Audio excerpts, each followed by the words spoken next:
Hello, everyone. So, got a new story. I'm going to go ahead and get right into it. So, it says here in a first, a man receives a whole eye transplant after surviving high voltage electric shock. Wow. Surgeons at NYU Longan Health have completed the world's first whole eye transplant. Whole eye. They keep using that word, which means everything around the eye as well as the eyeball. Is that what that mean? A groundbreaking advancement many thought was impossible. Who thought it was impossible? The patient, Aaron James, 46, a military veteran from Hot Spring Village, Arkansas, cannot see out of the transplanted eye, but he considers this operation a success nevertheless. Bro, do you not understand what the point of an eye is? It's for seeing. It's definitely for seeing. What do you mean? You've got to start somewhere, and hopefully this will get the ball rolling on future surgeries. Yeah. Gotta start somewhere. Might as well experiment. Okay. Is that what he looked like before? Aaron James before the accident. All right. In 2021, James survived what should have been a fatal electric shock while he was working as a high voltage lineman. Damn, dangerous job. His face accidentally touched a live wire. The face? Oh my God. Causing devastating injuries, including the loss of his left eye, oh, so it's that eye? His left eye, his nose, and his lips.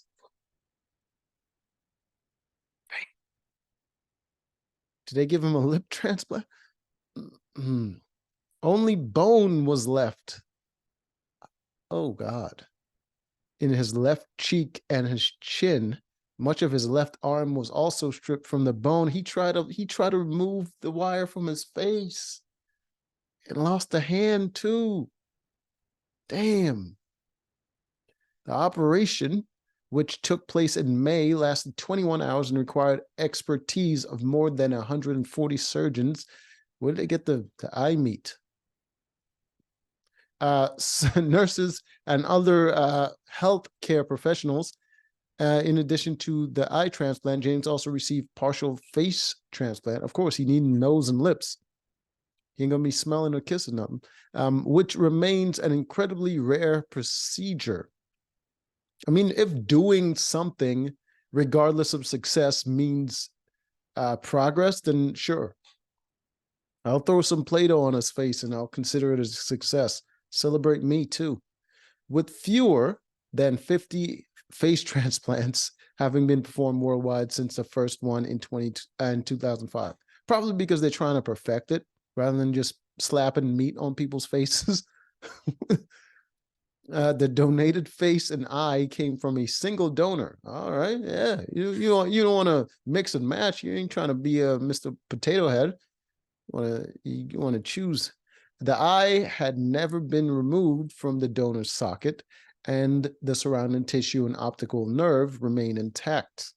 All right. Still, transplanting the new eye was laborious. Obviously, it took 21 hours.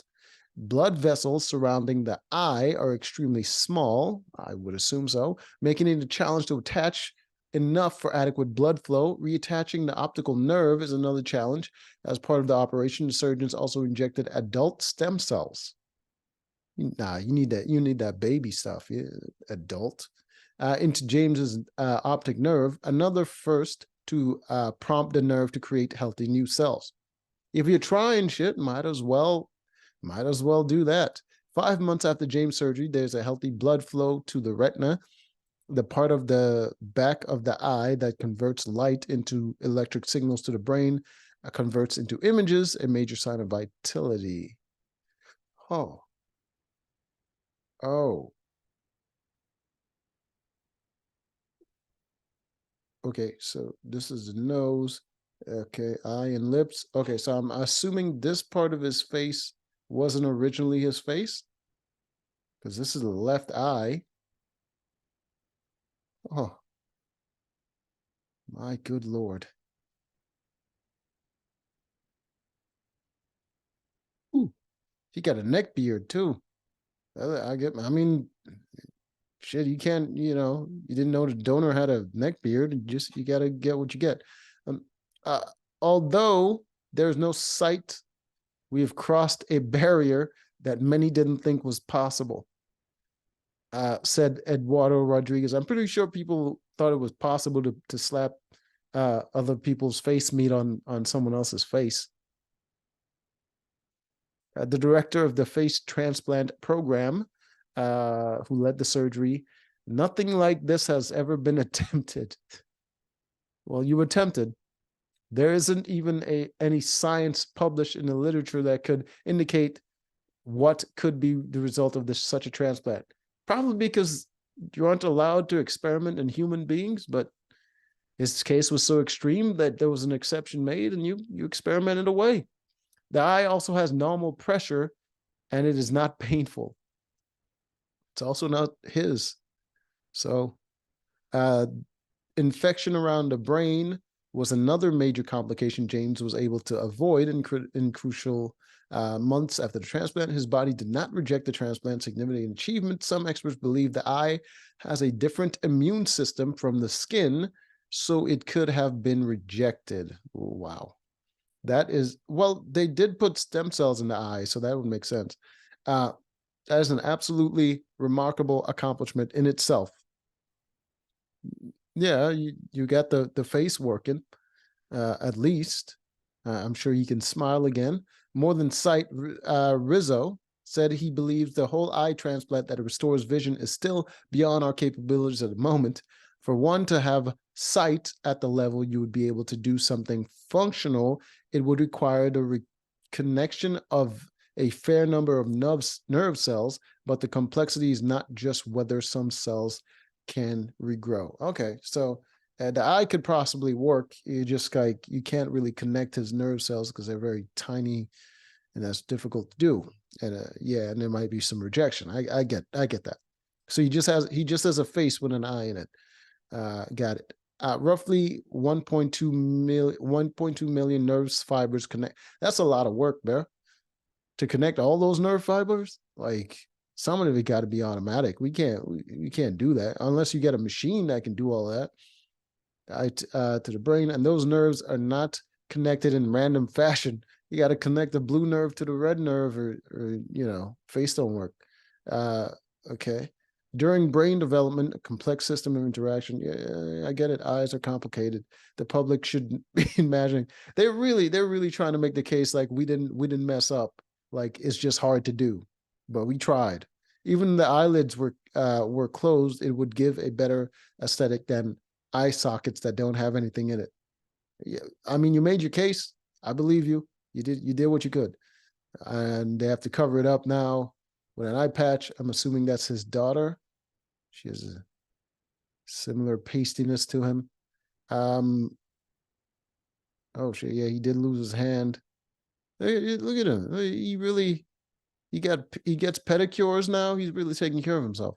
Aaron James with his daughter Allie before the operation. That was before the operation. Okay, he's covering up before the operation. What's going on with his throat there? Oh,